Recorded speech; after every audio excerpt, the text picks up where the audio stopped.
So guys, we're back exploring their pasts, I guess. Sorry, but we're here. After battle. It looks like we're gonna have to deal with this place first. This place? What exactly is this place? It's a hospital. It's a hospital where a lot of bad things happen. That seems wrong. Or maybe not entirely right. What else do you remember about this environment, Liam?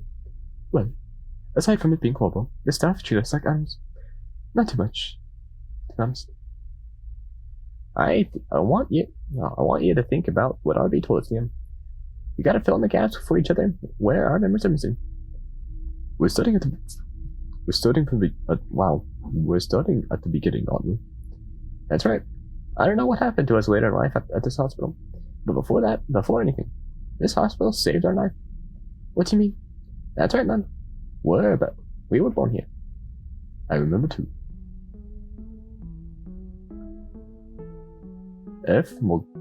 Morgana. Morgana Hospital. Really? It's just a fucking cat, dude. September 22nd, 4:53 a.m. A baby boy was born via cesarean C-section. Just go with that. Premature by over a month and a half. Our weight was a mere 3 pounds and 3 ounces. For whatever reason, we weren't getting good enough oxygen. So they monitored our mother, and as soon as our lungs were developed enough, they decided to take us out. They warned us, both of our parents, about possible complications. We could have birth defects. We could have been born without a working heart, or a cognitive disability growing up. It was very possible that we could have died as an infant and had no life at all. But we lived. After the successful operation, we spent over a month and a half in the neonatal intensive care unit. It was only due to the hard work of the nurses and doctors staff at the time that we were able to have a life in the first place. It was in this way that our essence began taking shape, truly, and we were born. I can't remember that time at all. Yeah, well, you'd be hard-pressed to find someone to remember stuff from when they were an infant. Our parents told all of this to us secondhand. What do you remember, Axie? What are some of your earliest memories? Earliest memory? I couldn't tell you what comes first chronologically, but I do remember a couple snapshots from when we were young bucks. Riding our tricycle in the backyard and playing in the sandbox like a toddler on a mission. Crawling around on the floor of the living room like a rugrat. Then turning on the TV and actually watching Rugrats. Cartoons are the best. I remember us eating ice cream in the park with our dad. I remember doing boring errands with our mom.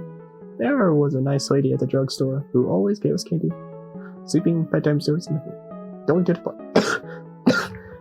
park, swimming with people, or a jazz concert with our parents. I remember Cub Scouts and soccer, and even a little bit of preschool, where I think I had my first ever crush. The list goes on and on. You mentioned our parents. I remember them too. They really loved us back then, huh? They must have prayed for us real hard. They must have prayed for us real hard to live when we were in the hospital. I can't imagine what they went through. Yeah, I remember the bastards too. Maybe not as wistfully as you do, Lana. Dad was a repairman. My mom was a chef down at the local restaurant. I think they were modest. Simple, but hardworking.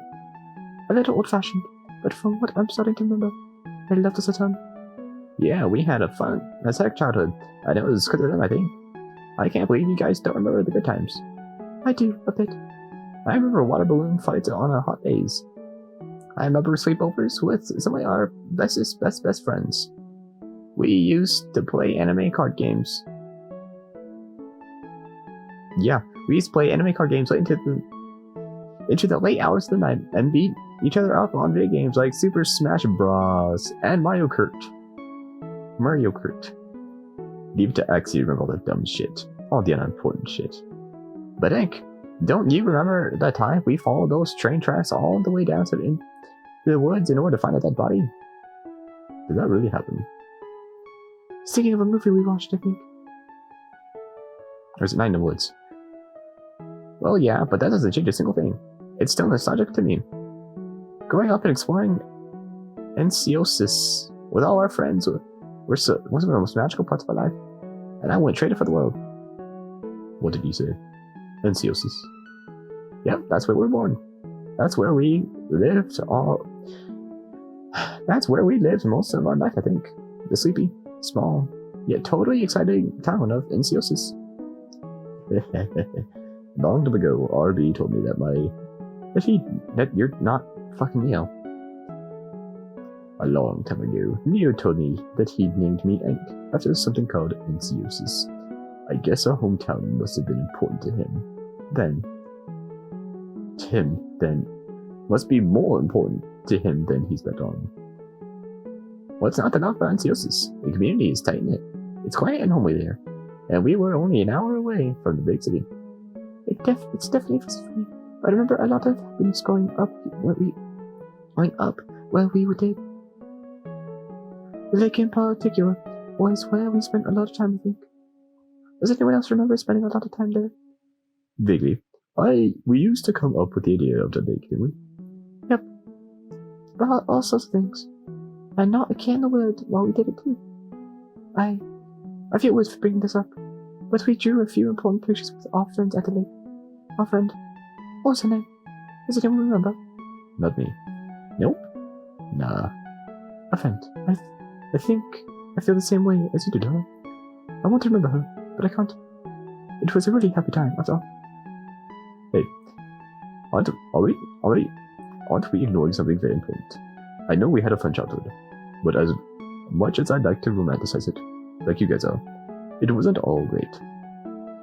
Yeah, I don't pretend, but I think I was born sometime then. And, well, I wouldn't qualify anything in a childhood as a dead day, exactly. Not as they became in the future. We were a little bit more fragile than the other kids. I wouldn't hesitate to call us sickly in our childhood, but we did miss a decent amount of school. Almost every year, sometimes for a week or two at a time. I remember there was one year, though, where I think we got perfect attendance. A miracle, surely. Yeah, we missed school, but it wasn't much more than the average kid. Maybe it was less than the average kid. Maybe it was even less than the average kid. Our absent days were too abnormal. It was someone with a weak immune system and poor digestion. Back then, we were always on some special diet, or some sort of supplemental recommendation for the school nurse. None of them seemed to work. Or if it did work, they'd crap out a few months later, sending us right back to square one. My parents got frustrated with the whole damn thing and stopped helping us when we were teenagers. That's how I remember them. Hank. In grade school and middle school, it wasn't just digestion issues that kept us at home from school. We got a lot of fevers, a lot of sore throats, coughs, and other things. Again, too unusual for a kid, but the frequency at which we got them was probably on the high side. I remember at some point, a doctor spitballing that because we were born so early, we had a weak immune system the most, so we'd better take care of ourselves. But the main difference between our flirtations with sickness as a child, and with that as an adult, is that the sickness was not something that took over our lives. It was something that happened, that we got over, and not really thought of much. Yeah, we didn't ruminate on it back then. Everyone gets sick sometimes. We had long periods of wellness and growth and productivity. Yeah, I mean, even if the sick days kind of sucked, we could at least play video games and watch the cartoons that they showed on TV during the day. That was always kind of a treat, you know? Watching the old cartoons that we only got to see during summer break and special occasions. It made those days at home seem not so bad. Even still, like y'all said, we still had our normal childhood for the most part, and never let the sick days take over our lives. Until they did. You morons shouldn't equate the sick days of our childhood to all the bullshit that came afterwards. Yes, I mean, even if we were absent from school for a fair amount, it isn't worth doting on. It was only in high school where it got bad, I think. Yeah, it was a miracle we even graduated. We were absent so much near the end. A teacher of ours called it senioritis. If only. Maybe in another dimension. Well, it was during the start of the school senior year that our parents died, wasn't it? Yes, it was. It was really hot and humid that day, overwhelmingly so. We were coming home from school like always, except the difference was that on that day, our house was up in flames. Unless anyone knows anything, my specifics are off at the time. All I can remember are the flames and the crowd of people, the ambulances. Not even the funeral. The only thing I can remember is that we'd not been on the best terms with them at that point in time. But I don't even remember what we'd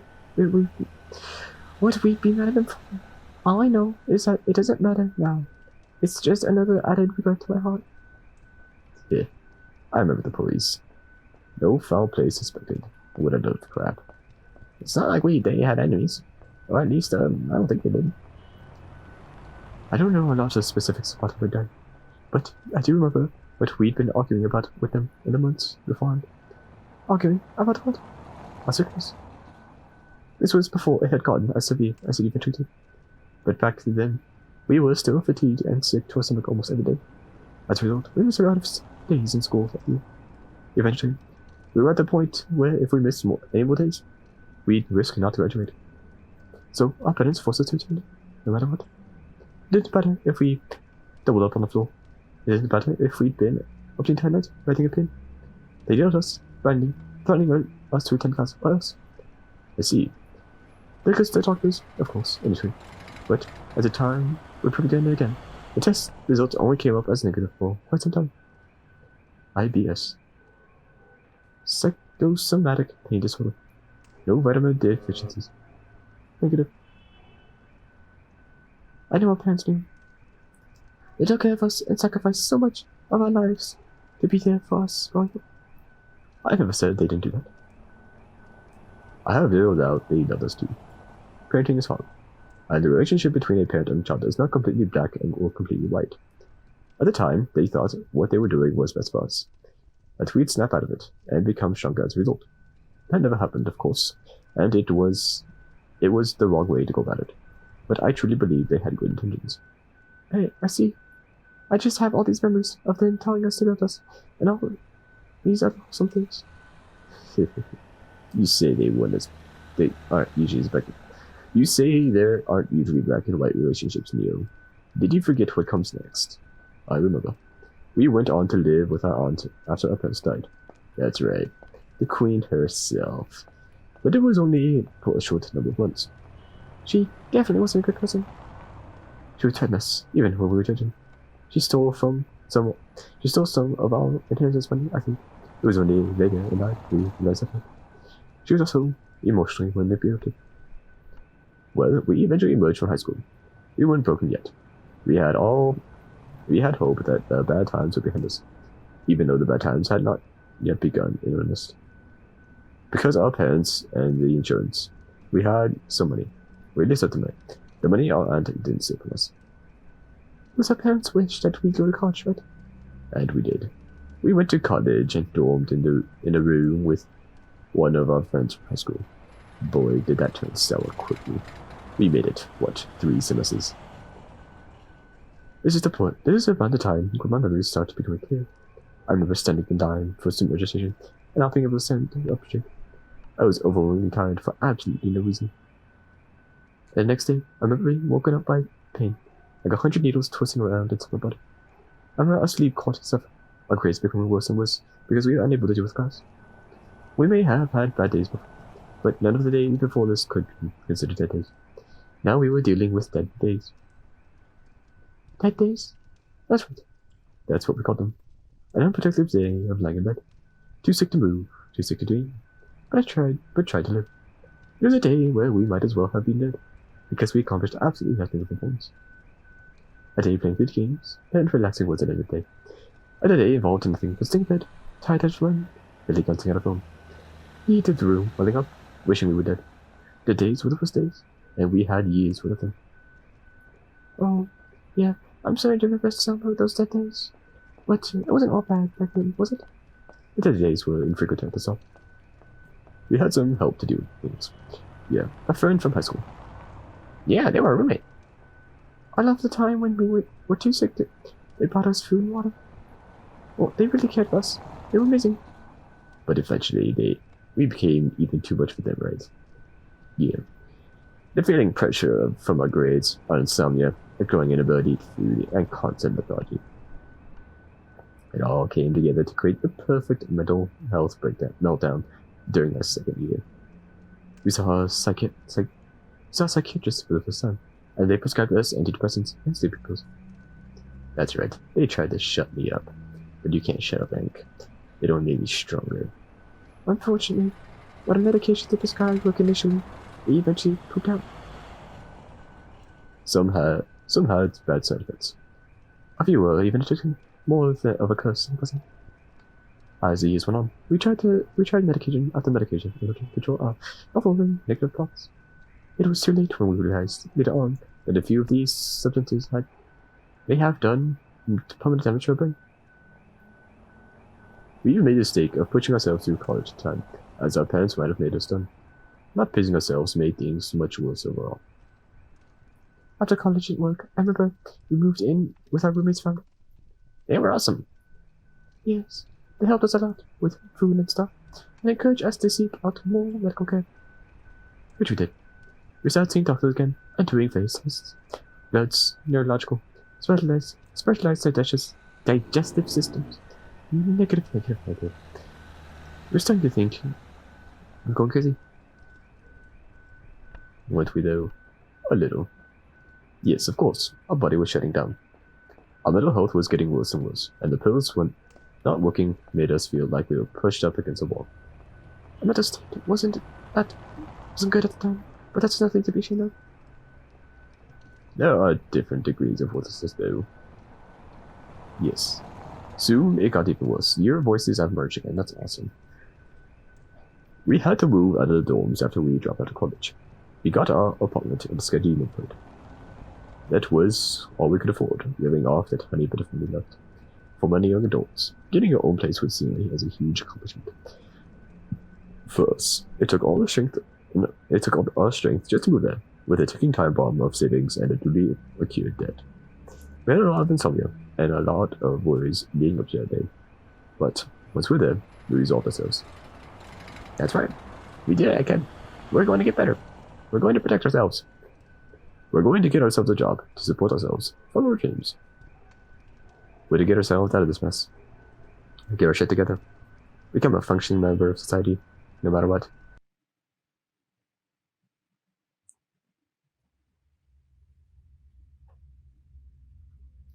Ah, this room. I know it well. This room. It's the room where we spent a lot of our time in. And the room we suffered in the most. A hot and stuffy room that encompassed our lives for the majority of the decade.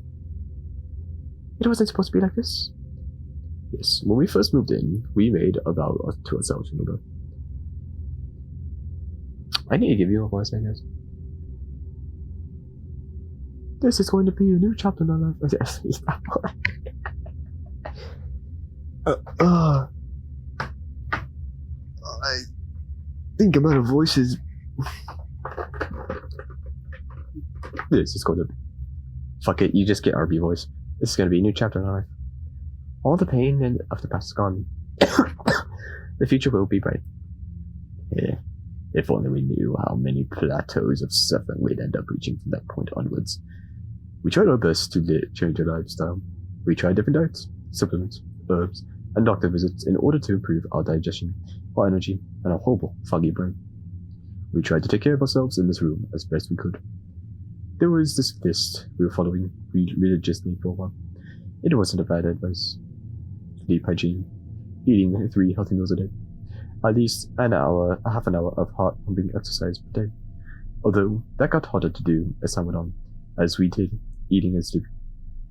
These things, which should have helped us regain our health, became harder and harder to accomplish the sicker we got. It was around this time when our blood tests started showing signs of illness. It is nothing that the doctors seemed to done about. This hospital was overlooked. There were a million patients a day, and we were just a young man who should have been fine by all that. There were good and bad doctors we saw at the time. The good doctors listened to us and communicated us with us to try to find a solution. The bag doctor scouted us, saying stuff like, "I've seen your kind before," and push it out of the office as quickly as possible. After a time, we were diagnosed accordingly with anemia and malabsorption and low vitamin D, and began supplementing in the hope that things would improve. We followed that order to a D, but nothing we did had any sort of remarkable change. And if we complained of our suffering, more psychiatric medicines would be dispensed to us. We kept trying this too, a lot of in fact, to mixed and negative results. The specific hospital we attended, it started to seem more like a mill every day. We put all our energy into getting the doctors' appointments, trying to tell them about how we felt. We had doctors literally shrugging their shoulders as they began to look at our chart, crowded with the tests. Why couldn't we switch hospitals? Try something new? I could not do this one. It was plainly put on insurance. The hospital we went to was the only one that the government provided to us. The switch would cost us more than we could afford, living off a certain amount of money. In fact, it was at this point where we say screw it. We tried to struggle. We tried to struggle through life anyway, in the hope that things would be better. We got a job, which is a lot for someone who got exhausted walking down the street. The job, just like going to school had previously done, only made things worse to us, ultimately. We come home from work every single day, stumbling in the door like some drunk, and immediately fall into bed until our next shift. Sleep, when we could get it, wasn't restful. It was never restful. Even though the job wasn't physical, it made us exhausted just to walk a couple dozen steps to the car and to the office a day. We later found out the term for what we were feeling was right. Yes. It was called post-external malaise. P.M. It was meant to task. It meant that tasks which most people our age found easy exhausted us to an unreasonable degree, and we needed a much longer time to recover. Just to cope with our existence, we started taking more of the tranquilizers and narcotic pain medicines prescribed by the doctor. We used them as a means of dulling the pain to the point where we could get through the day, and we never took more than prescribed dose. We ended up quitting our job after only a month and a half, not for safety, but for the people around us. Walking, listening to orders, and doing simple tasks were starting to become a challenge. The short car ride to and from the office was starting to become too dangerous to undertake. As soon as we found ourselves unfit to drive, we stopped. There was no way we were going to risk anyone else's life for our meaningless one. We had to quit. Our boss understood. He's a nice guy, I think. And anyway, it was only supposed to be temporary leave until our health was under control. We tried even harder to get better. After each meal, we had bad reflux, bloating, and had to lay down immediately. When we got up from the bed, we could feel our heart beating rapidly, and this made it very hard to walk without needing over. We tried once again doing naps, and so we kept getting negative test after negative test back. Our dizziness worsened, so did our anxiety. It was at this point where keeping doctor's appointments became a challenge. Going to them was too taxing for our body, and threatening us to send us to a terrible stupor. We started depending on our old roommate more for their help in getting groceries. Even still, preparing the food itself became a challenge, and eating was a nightmare. Few foods, if any, tended to agree with us. Sometimes nothing would sit down. We were tired and in more pain. And in pain, aside from you. We were already on the skinny side, I think, but we were starting to lose even more weight. It eventually got to the point where even taking a shower would cause us to fumble over. When the pain got really bad, we'd go to the same hospital, because this was our only choice. The only one in town that would accept us without charging an arm and a leg. But the thing is, at that point, we'd probably have given an arm and a leg for our mind and body to get back to where they were. The doctors would give us pain meds and fluids and an IV, and then we'd have to leave because they have assessed that we aren't in any medical emergency. I began to think that we would really sick because we got a yawn. Because none of the tests showed anything serious. Was that endless all in our heads? Was it? Let's look at the facts. Food wouldn't stay down. Sleep was never as restful as it should have been. Our mind was in some sort of psychosis. So, no, it wasn't completely in our heads, although our mental state wasn't doing us any favors at the time. Besides, sick is sick. Sick is sick. We were quite depressed, though. That part was true enough. Everything was a dead day at this point. Simple things we took for granted, like getting up to go on the computer, became a luxury. Basic motor functions started to become an issue. Light and sound was set off our brain and caused us to have jolting pacing attack. Good times. We couldn't, in all good conscience, say we were living, but we weren't dead either. It felt like time lost its meaning in those days. Looking back, through a clear perspective, our illness was causing some sort of brain inflammation. We stopped leaving the house at all, relying on one of our friends for grocery support. Before I said that, at one point we became entirely housebound and partially bedbound. Eventually, after a long period of struggling, we became entirely bedbound and lost the ability to walk. Not functioning at a basic level is the scariest thought I can ever imagine. It felt like we were an old man about to die, but we were still in our 20s at that point. It was pathetic. Our degenerate lifestyle was disgusting. I hated ourselves. I hated everything about ourselves. We had instilled that illness was all in the head so much and so often that we couldn't help but hate ourselves. Still, even when things were so bad, we could barely remember our name. We kept fighting. We tried experimenting with lots of bloods. Prices be damned. Yes, that's right. Liam would shove meds down my throat all the time. He'd force all those goddamn pills on me, one after another. Some of them wouldn't make me not enjoy anything at all. Some of them helped, didn't they? Not to the point where we felt anything near better or functional. I hated you for it. You weren't sick. If you weren't sick, then I wouldn't have to deal with the diet of those shitty pills day in and day out. Our quality of life was a sick, functioning joke. I was so angry at you for making it worse. We tried to get better by your call, and fuck all that gave us. I was tired of you feeding me those damn pills. It was horrifying to me. I just wanted to be out of this pain, no matter what. And do that. We fought the two, and to do that, there was only one final solution. I had to take control of this shit. Suppress the rest of you. There was only one way we could get out of this pain. I wasn't looking forward to getting to this part, but even if you wanted us to die, you never did it out of bonus, right? You didn't hate anyone else, did you? And you didn't really hate us either. You just hated that we had become what we had become at this point. At the time, suicide felt like the only rational thing. I was so disgusted by what we'd become that I couldn't stand us. I still had hope that we could have good days. I remember why I hated you so much, Axel. I hated seeing you, that annoying kid we once were, without a care in the world. I was disgusted to be in your presence. You were jaded. Whatever the case, I wanted out of this pain. We're approaching a period I don't think I have any memories of. I've been pretty on top of things so far. Was it because of what our brain was going through, or it's because I took over as a primary form of consciousness, and I wasn't playing around anymore. We had almost no friends. We were losing more and more of our cognitive abilities every single day.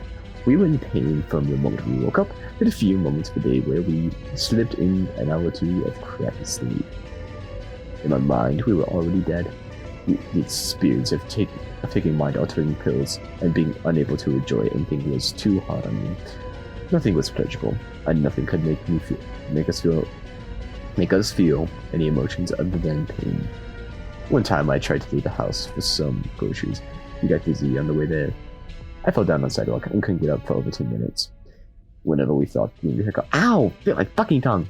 Whenever things got bad, there was always deeper trouble waiting ahead. A deeper rock bottom, huh? Yes, that is one way to put it. Soon we'd lose our voice. The doctors would put us on a feeding tube, and we'd scrounge up our last remaining dollars for a caregiver. That's if we were lucky and didn't die alone in a stuffy, shitty apartment due to malnutrition. To prevent future suffering, I just wanted to end it. Everything had reached an all-time low, so one night, the last night, I decided to make us crawl out from our house. It was going to end. We'd have a 2-week stint in a mental hospital. We had a 2-week stint in a mental hospital 2 years prior, and we're heading down to that road again. But I wasn't going to let that happen. We needed medical care, but the busy hospital would have been too much stimulation for our fired-up nervous system. Each step outside the apartment, if you could even call it, was agonizing. We were neither high nor drunk. We'd quit the medications, but looking at our malnourished, skinny-ass struggle through the streets, I don't blame anyone for thinking otherwise. The world was blurry and disoriented, but I knew exactly where we had to go. There was a big building nearby that was open 24 hours. I don't know why, but there was no security guard on duty that day, so we were free to take the elevator all the way to the top floor. As we curled up in the corner of the elevator floor, we started to cry. Not from sadness, but happiness. It was finally time for us to be out of pain. Do you know how we live? Do you know how reliving that feeling was? No more endless torture ahead. But as we stood inches away from our release, I couldn't do it after all. I thought how shitty it would be for the workers finding our body in the morning. Why did they deserve that? I didn't want to get anyone else involved in my issues. I couldn't even do this one simple thing. How much of a coward was I? You guys stopped me at that time, didn't you? No, you had too much power at that point. We couldn't stop you. You stopped yourself. All we did was remind you about the promise. Yeah, that damn promise. Promise? This is the first time I'm making about any promise. You were part of it too, Axie. We all were. I don't remember either. What did we promise? Are you supposed to be, That night wasn't the first night of that sort. Dark thoughts had nagged us for years. So, to combat them, before things ever got out of hand, we made a promise. A promise just to ourselves, that we would never break. If the disease wants to kill us, fine. If some other force beyond our control wants to kill us, so be it. But we would never. Now remember, we won't give up. Oh, your Axie's voice, you look a lot like Quanta's in this red. Yes, we'll fight against our enemies with everything we can. I promise. No matter how bad it gets, I'll never kill myself. If I die, then there won't be any good times ahead. It was crazy, because at the time, it felt more logical to get out of the pain rather than spend our time fighting against it. But we never killed ourselves, despite it not being comfortable in our own skin. Living felt like a mistake. After that night, things got even worse for a while. I cursed you all for stopping me that night, for reminding me of the promise. But the bad times did not last forever. I'm glad we held on. Because of that promise, we held on suffering. Because we had held on suffering, we were eventually able to find happiness again. Almost 6 months after that day on the roof. We were snuggled in bed during one of our good days, mindlessly watching videos online. And that's when we saw something inconsequential. A video that made us laugh. We hadn't had a real belly laugh in so long, so this was a welcome surprise. It was a small thing, but it reminded us that we were human after all. The great belly laugh for just a moment made us forget all the pain that had been bearing down on us so much. What was it that made us laugh so much, exactly?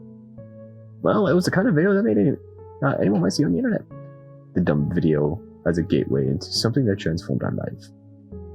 On the screen was 2 people talking in a virtual world using user-created avatars. That way they moved the hands in the game, the way they moved their hands in the game, it was the same way people moved their hands in real life. Something about that absurd nature of the interaction and the atmosphere in that scene was bewitching. So, naturally, we looked at the name of the game. It was a new social game made for use with a virtual reality headset. We hadn't realized how far virtual reality had come as a technology that even regular consumers could own them. But they were expensive. Much too expensive for us to afford, and aside from all that, you needed a nice PC as well. For the game we saw, there was a catch. It was free to play and supported regular desktop users using keyboard and mouse. We decided to give it a go, despite not enjoying much of anything for a long time. Little did we know that playing that super game would change our lives. We generally thought it was all over us. We generally thought it was all over us beforehand. The only thing left to do in life was to suffocate, slowly. But we booted up the game and sat there. Even though we weren't comfortable moving yet. Even though we hadn't yet changed out of the default avatar of the game assigned us. We made a friend, didn't we? I'm starting to remember now. That friend brought us to a different world, a space world. Talked to us like we were in person. Eventually, we had a whole group of friends that we met through the game. At first, we could only play for an hour a day because anything else to do was too overwhelming. But we soon could play 2 hours, 3 and 4, and even more. For the first time in a long time, things started getting better and better, didn't they? And our new friends would sometimes stream the game online too. So when we were laid up in bed, we could watch them on our phone. Playing this game was one of the more positive parts of our life, even after getting ill. Anyway, our relationship as the group grew deeper. We began to get more confidence and opened up to one of our friends. This friend listened to us without judgment, and they accepted us, warts and all. They made us feel loved for the first time in a long time. We went on more adventures in the game. And while we still had our days, we felt that life was not an unending nightmare anymore. At the suggestion of one of our friends, we also did some deeper research into the symptoms of our illness. It's shocking to find tens of thousands, if not millions of people out there who had a similar set of symptoms and experiences that as we have all across the world. Neglected or pushed off by certain doctors, with hard to diagnose symptoms and a slew of negative tests. Some were even worse off than we were. The most striking similarity between us was the lack of quality of life. This horrible illness that caused people to lose their jobs, lose their energy, and in some cases, lose their lives actually had a name. However you pronounce that, I don't know. Me. Otherwise known as chronic fatigue syndrome. We connected with a new community of people affected by the disease, many of whom struggled to do even the most basic tasks.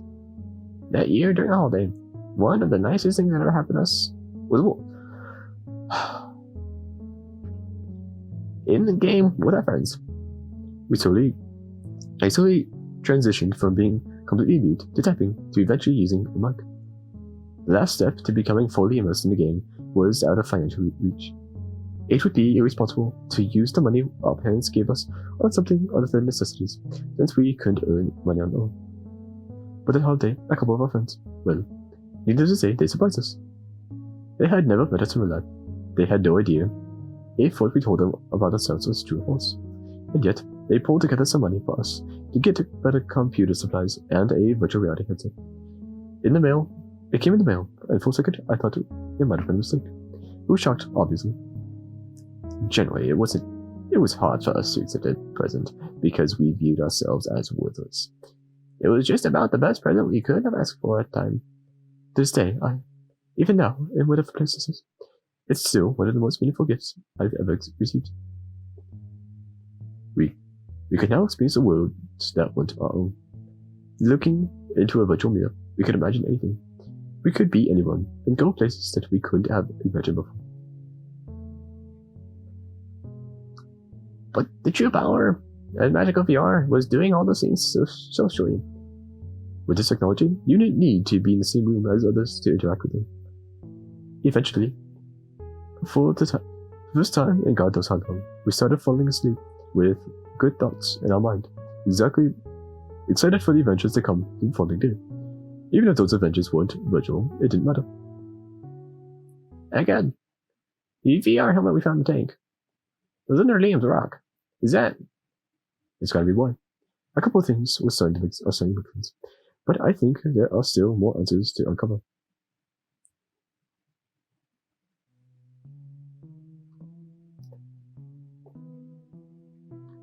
For the next year or so, we had a steady flow of improvements to our well-being. For the first time in a long time, we were distracted from our illness. That distraction helped us focus. We began documenting our symptoms in a personal journal. In a notebook. Yeah, we researched academic publications and jotted down things we could try to do and improve our physical and mental health in the notebook. Our energy, our mood, our sleep, and most importantly, our digestion all seemed to improve. For a time. Yes, but we can't focus on just the sad things that happened.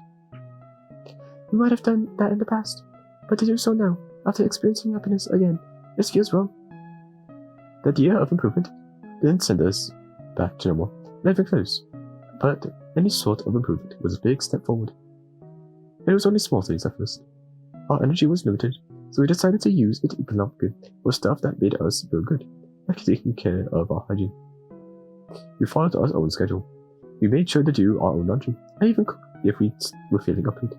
Our goal was to depend less on our old friend. We opened up the windows to our room, and for a few minutes each morning. Although the sun was initially harsh due to our compressed system, we worked our way through it. And eventually, we started going outside to take walks. We're not talking epic, multi-hour long walks. It was merely taking a few minutes to walk down the street, trying not to be dizzy, trying not to have a panic attack. Our ultimate goal in doing this was to be able to go to the grocery store on a regular basis, and sometimes on nights, where we had good rest and our body wasn't searing in pain. We could walk down the 2 blocks to the grocery store and come home with a small basket of food. This didn't happen consistently. Sometimes we had a horrible panic attacks on the way there and had to turn back, hoping we wouldn't faceplant in the concrete as we had before. But compared to our previous state, this was a major improvement.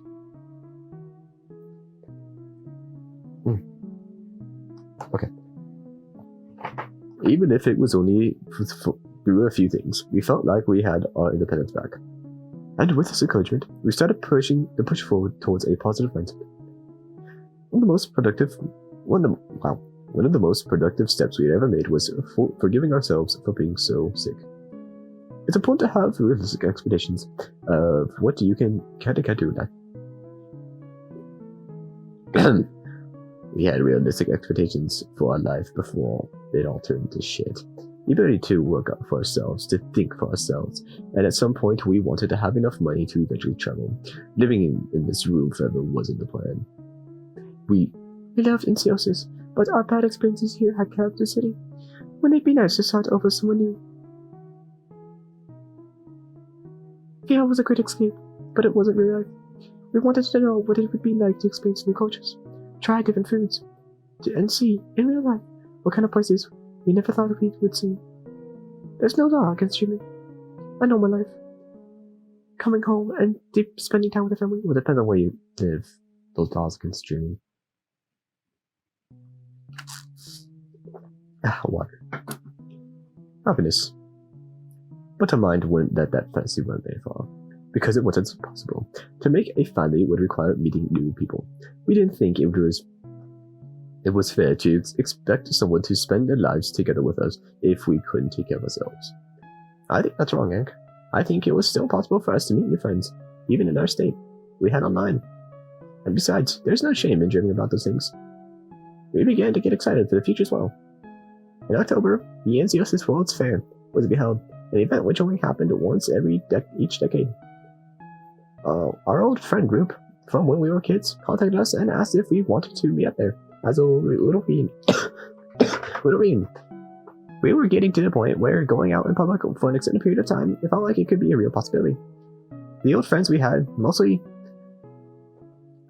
moved away from the small town of Ansiosis in search of wider pastures. It was a rare opportunity to see them once again. But as the day to the fair got closer, our symptoms started to flare. We hadn't gotten over our eating problem, and even one wrong food would send us into a terrible spiral, resulting in total exhaustion. We didn't sleep too great in the week leading up to the fair. The bad sleep in turn affected our fragile nervous system and anxiety. We had hyped ourselves up too much for the event, meeting our friends, and getting out of our dingy apartment. That didn't feel right to cancel. It didn't feel right to cancel it, though. In retrospect, we should have told them we weren't feeling good. Well, we tried, but didn't really get the point across. They didn't know how sick we had become. I remember being so nervous that night before about everything. The Uber ride there, walking around a vast amount of people, eating new food. Next morning, with no sleep, we headed off. We were delusional to think we could attend something like that by ourselves. When we exited the car, the first thing we did was find a bench to sit down. And then it hit us all at once. The amount of people passing by, the heat, the loud voices, our weak legs, our labored breath, our blurry vision, our foggy mind, our shaking hands. If this kept up, we knew it would result in another seizure. And so, with our mind racing and our head feeling like it was about to burst, we called up at home. We didn't see anything but the very outskirts of the fair, and we certainly never met with our old friends. About 3 hours later, lying on the bed, out of breath, feeling very numb and tired, we sent them a message that we wouldn't be able to make it.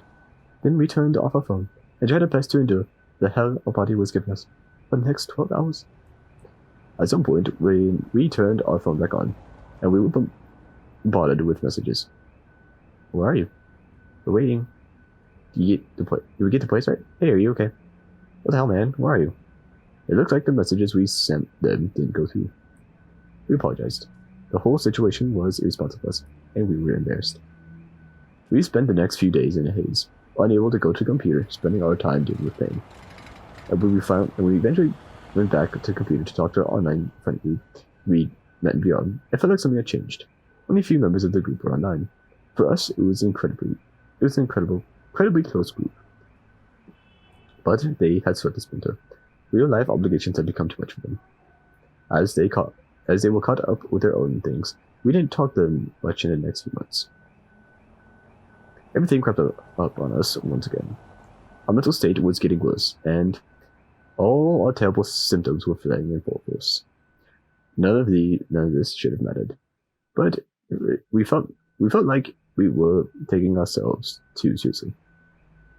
Since we had started to go down to the supermarket, we had stopped relying on our friend as much, and they hadn't talked to us much either.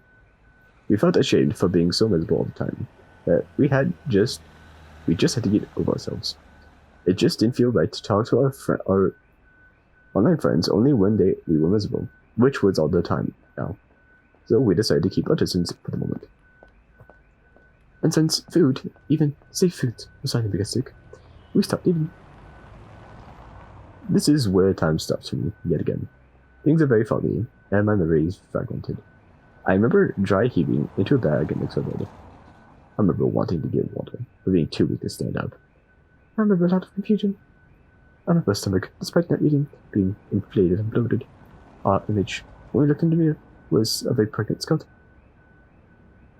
Every inch, every single fiber of our body ached, incredible, for a long time.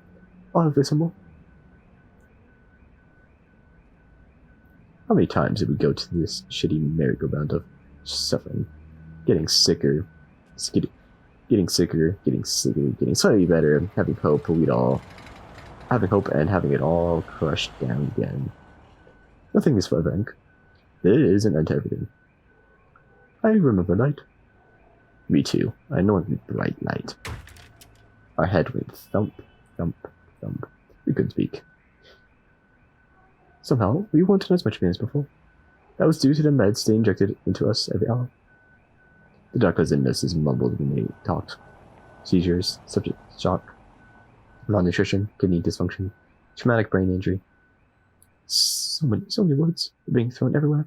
It was all a bother. We had so many tests before, and the doctors had told us nothing was wrong with us so many times. So what was happening? Our confusion was so great that we didn't have the ability to process everything. All we knew was that the hospital lights were too bright, the place was loud, and the constant blood tests were too annoying. We learned fragments about our situation. Our old friend was the one who found us in some awful state and called the ER. We didn't know how much time had passed.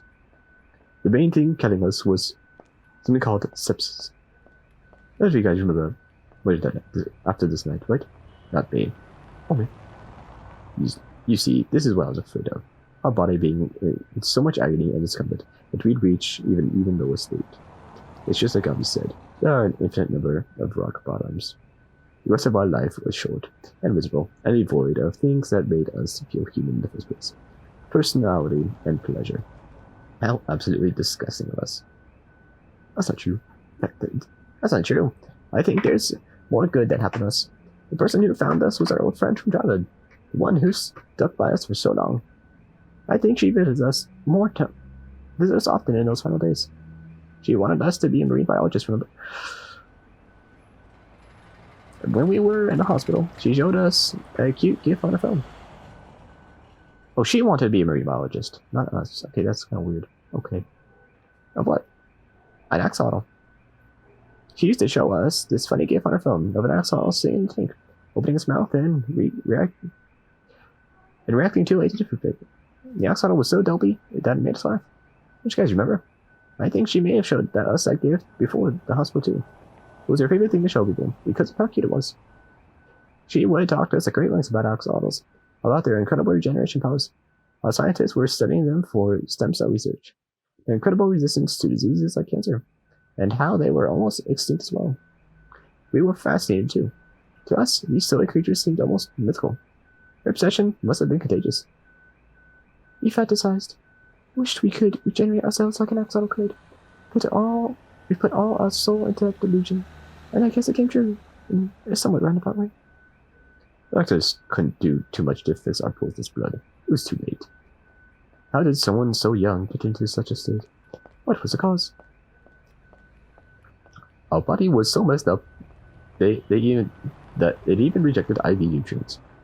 The specialist looking at our long history of tests finally concluded that perhaps an unknown autoimmune illness had been slowly wreaking havoc on our bodies for years.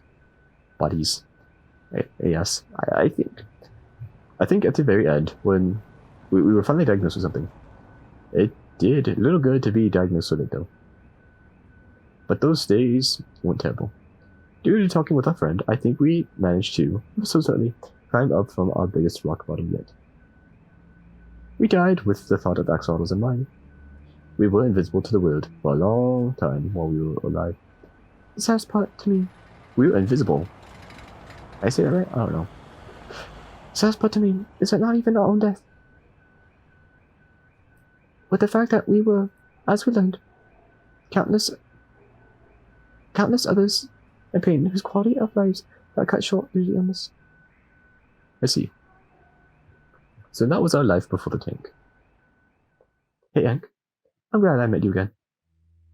Look, all you dorks, but especially you, Liam. I'm sorry I hated you so much. It wasn't any of your faults that we ended up the way we did. Even after everything is said and done, I'm proud that we kept trying for good health, instead of giving up and going down the path I wanted. The good times were worth the amount of pain. That was a lot to take in. How do you guys feel? I can only speak for myself, but I feel great. Ugh. Even after all these years, you still find a way to surprise me, actually. Didn't our suffering affect you at all? Of course it did. That was sad, dude. But now it's over. Being in all that pain for all that time, dealing with all that anxiety is, well, there's no question that it sucked. But all this happened before our current life. Even if it was an axolotl, the tank was a tremendous amount of fun. I don't know if we were living, technically, but right now, I don't feel any pain.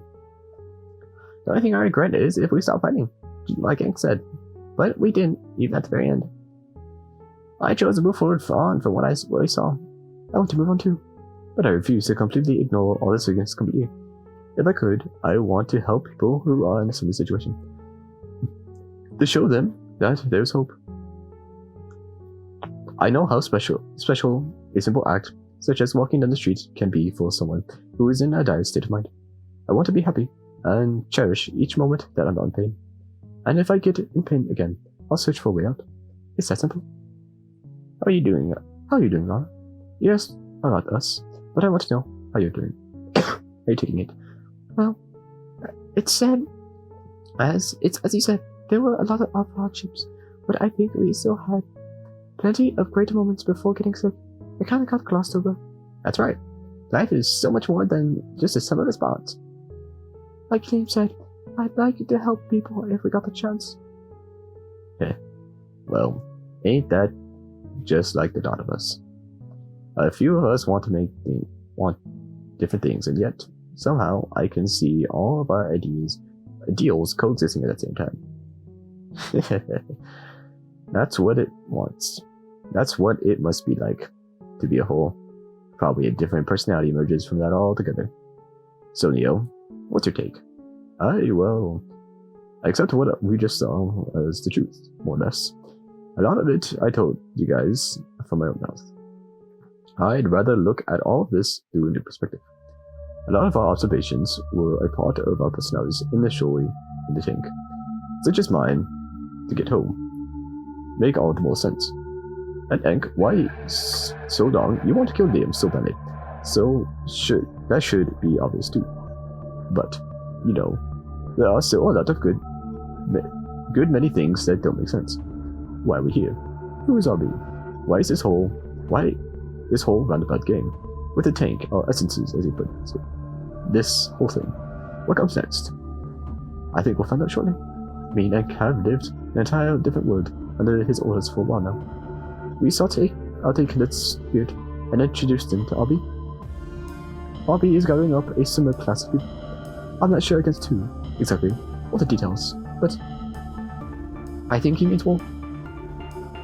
That said back then. I'm not satisfied just learning about our old life.